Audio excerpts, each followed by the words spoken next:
آج کا ہمارا موضوع ہے پنجابی انقلابی شاعر استاد دامن بایوگرافی۔ پنجابی زبان کے بہت سے اعلیٰ شاعر پیدا ہوئے، جیسا کہ پنجابی کے پہلے شاعر صوفی بابا فرید شکرقند، علاوہ ازیں وارث شاہ، بلے شاہ، خواجہ غلام فرید، میاں محمد بخش اور شاہ حسین وغیرہ وغیرہ۔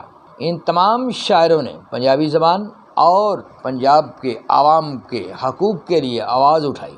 ایک مذہبی سکھ رہنما بابا گرو نانک بھی پنجاب کی ایک ایسی شخصیت تھے جنہوں نے پنجابی زبان کو زندہ رکھنے میں بہت کام کیا۔ اب بھی سکھ پنجابی زبان کے لیے بہت کام کر رہے ہیں۔ لاہور کی دھرتی نے بھی ایک پنجابی انقلابی شاعر پیدا کیا جس کا نام استاد دامن ہے۔ پیش خدمت ہے استاد دامن کی بایوگرافی۔ استاد دامن 4 ستمبر 1911 کو چوک مستی لاہور میں پیدا ہوئے۔ آپ کے والد صاحب پیشہ کے لحاظ سے درزی تھے۔ آپ کے والد صاحب کا نام میراں بخش تھا۔ استاد دامن نے میٹرک تک تعلیم حاصل کی، مالی مشکلات کی وجہ سے کالج کی تعلیم نہ حاصل کر سکے۔ 13 سال کی عمر میں چوک مستی سے باغبان پورہ لاہور منتقل ہو گئے اور باغبان پورہ میں درزی کی حیثیت سے کام شروع کر دیا۔ آپ کی شادی کے کچھ عرصہ بعد ہی آپ کی بیوی کی وفات ہو گئی۔ آپ نے اپنی بیوی کی وفات کے بعد دوسری شادی نہیں کی۔ آپ کو اپنی بیوی سے بہت محبت تھی۔ آپ نے حکومت برطانیہ، جنرل ایوب خان، ذوالفقار علی بھٹو اور جنرل ضیاء الحق کے ماشاء اللہ کا جواں مردی سے مقابلہ کیا، قید و بند کی مصیبتیں جھیلی، لیکن ہمت نہیں ہاری۔ آپ کا اصل نام چراغ دین تھا۔ آپ کے ٹیلرنگ کے استاد عبدالوہاب تھے، جبکہ شاعری کے استاد ہمدم تھے۔ شروع میں آپ تخلص کے لیے ہمدم کا لفظ استعمال کرتے تھے۔ سیاستدان میاں افتخار الدین آپ کے کسٹمر تھے، وہ آپ سے کپڑے سلواتے تھے۔ پہلا مشاعرہ آپ نے میاں افتخار الدین کی زیر صدارت باغبان پورہ میں پڑھا۔ اپنی شاعری کے بارے میں فرماتے تھے کہ پاکستان بننے سے پہلے میں شاعری مسلمانوں، سکھوں، ہندوؤں اور عیسائیوں کے مسائل سامنے رکھ کر کرتا تھا۔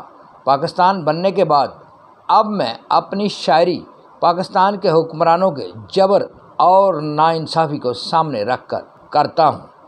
آپ نے ہر حکمران کے سامنے کلمہ حق کہا اور کبھی کوئی ذاتی مفاد حاصل نہ کیا۔ آپ کی سیاسی جماعت کانگریس تھی، جو کہ ہندوستان کی تقسیم کے خلاف تھی۔ تقسیم ہند کے وقت فسادات کے دوران آپ کی دکان بھی جلا دی گئی، جو کہ باغبان پورہ میں تھی۔ آپ باغبان پورہ سے بادشاہی مسجد کے قریب ایک حجرے میں منتقل ہو گئے۔ یہ حجرہ بہت پہلے صوفی بزرگ اور شاعر مادھو لال حسین شاہ صاحب کا کبھی مسکن تھا۔ ساری زندگی آپ اسی حجرہ میں مکین رہے۔ میاں افتخار الدین آپ کو مختلف جلسوں میں لے جاتے۔ آپ مزدوروں، کسانوں اور غریب طبقوں کے مسائل اور حقوق کی بات کرتے۔ آپ نے 1936 تا 1946 تک لاہور کے بہت سے جلسوں میں اپنی شاعری کے ذریعے عوام کے لہو کو گرمایا۔ اسی دوران آپ کے تعلقات جواہر لال نہرو سے بھی ہو گئے اور یہ تعلقات ساری زندگی آپ کے قائم رہے۔ آزادی کے کچھ عرصہ بعد آپ جواہر لال نہرو کی فرمائش پر دہلی ہندوستان گئے اور وزیر اعظم جواہر لال نہرو کی زیر صدارت آپ نے اپنی مشہور نظم پڑھی، جس کو سن کر حاضرین اور جواہر لال نہرو کی آنکھیں بھیگ گئیں۔ اس نظم کے 2 مشہور اشعار پیش خدمت ہیں۔ جاگن والیاں رج کے لٹیائے، سوئے تسی بھی ہو سوئے اسی بھی ہاں، لالی اکھیاں دی پئی دس دیے، روئے تسی بھی ہو روئے اسی بھی ہاں۔ جاگن والیاں سے مراد یہاں انگریز حکمران ہیں، جنہوں نے ڈیوائیڈ اینڈ رول پالیسی کا استعمال کیا اور پاکستانی اور انڈین عوام کو استعمال کیا۔ پنڈت نہرو نے روتے ہوئے آپ کو گلے لگا لیا اور فرمائش کی کہ دامن صاحب، آپ میرے پاس ہندوستان میں رہ جائیں، آپ کو یہاں ہر قسم کی سہولت ملے گی۔ آپ نے نہرو سے کہا، لاہور پاکستان میرا گھر ہے، میں وہیں رہوں گا بے شک مجھے جیل میں ہی کیوں نہ رہنا پڑے، آپ نے فلموں کے لیے بھی گیت لکھے۔ ایک مشہور گیت نمونہ کے طور پر پیش خدمت ہے۔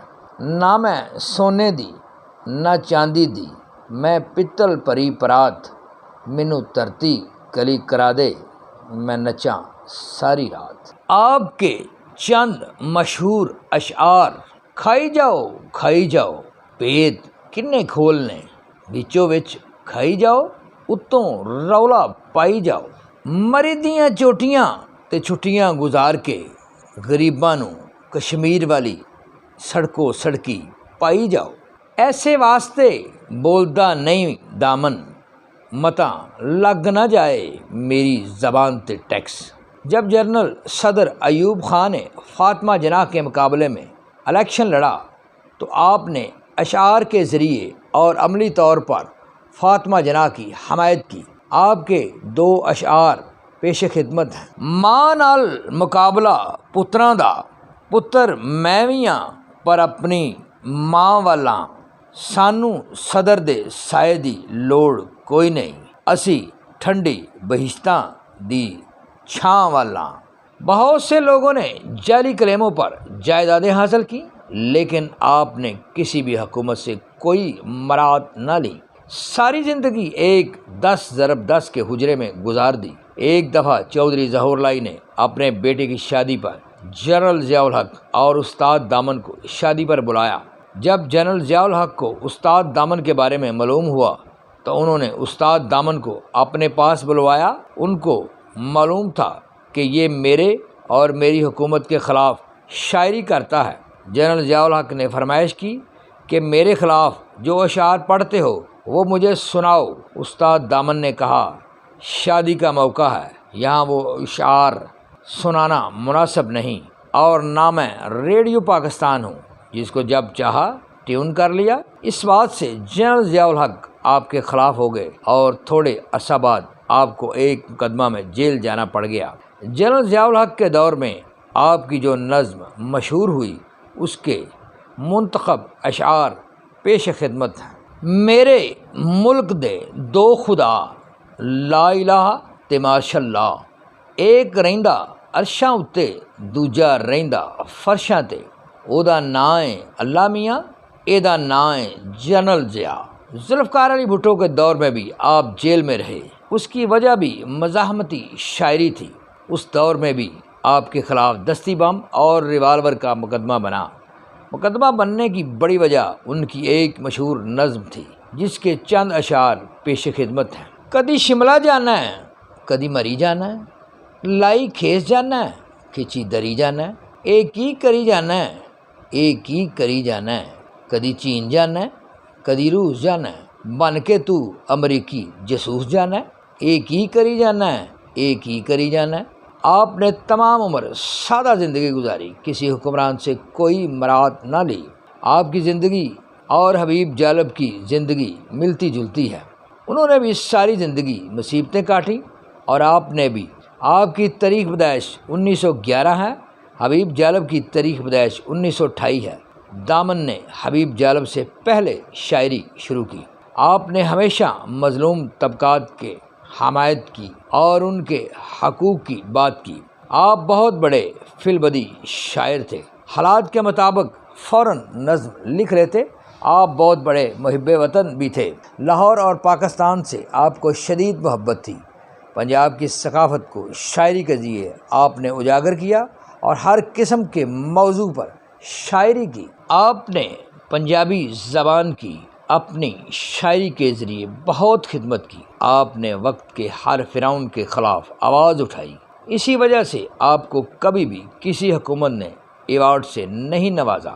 فیض احمد فیض صاحب آپ کے جگری دوست تھے، دونوں کی وفات میں صرف 13 دن کا فرق ہے۔ فیض صاحب 13 دن پہلے استاد دامن سے وفات پا گئے۔ آپ کے دوستوں میں بھارتی اداکار اوم پرکاش اور شیام بھی شامل تھے۔ پاکستانی مشہور اداکار علاؤالدین آپ کے منہ بولے بیٹے تھے۔ 1980 میں علاؤالدین کی وفات ہوئی جس کا دامن صاحب کو بہت دکھ ہوا۔ علاؤالدین نے ہمیشہ ایک بیٹے کی طرح آپ کی خدمت کی۔ لاہور کے اس وقت کے بڑے بڑے دانشور آپ کے حجرہ میں تشریف لاتے تھے۔ آپ مختلف زبانیں جانتے تھے اور کتابیں پڑھنے کے بہت شوقین تھے۔ آپ کا مشاہدہ بہت زبردست تھا۔ آپ کی زندگی اور شاعری پر 2 کتابیں کافی مشہور ہیں، جیسا کہ تنویر ظہور کی کتاب استاد دامن اور سائیں اختر کی کتاب دامن دے موتی۔ آپ کی وفات 3 دسمبر 1984 کو ہوئی۔ آپ مادھو لال شاہ حسین کے مزار کے احاطے میں واقع قبرستان میں دفن ہیں۔ وہاں آپ کا یہ مشہور شعر لکھا ہوا ہے: ماری سرسری نظر جہان اندر، وقت زندگی دا تھلیا میں، دامن ملیا نا رفیق منو، ماری کفن دی بکل تے چلیا میں۔ Please like, comments, share and subscribe my YouTube channel TSC Tarak Search Channel and my YouTube channel TSC Tarak Study Channel Shorts. Thank you.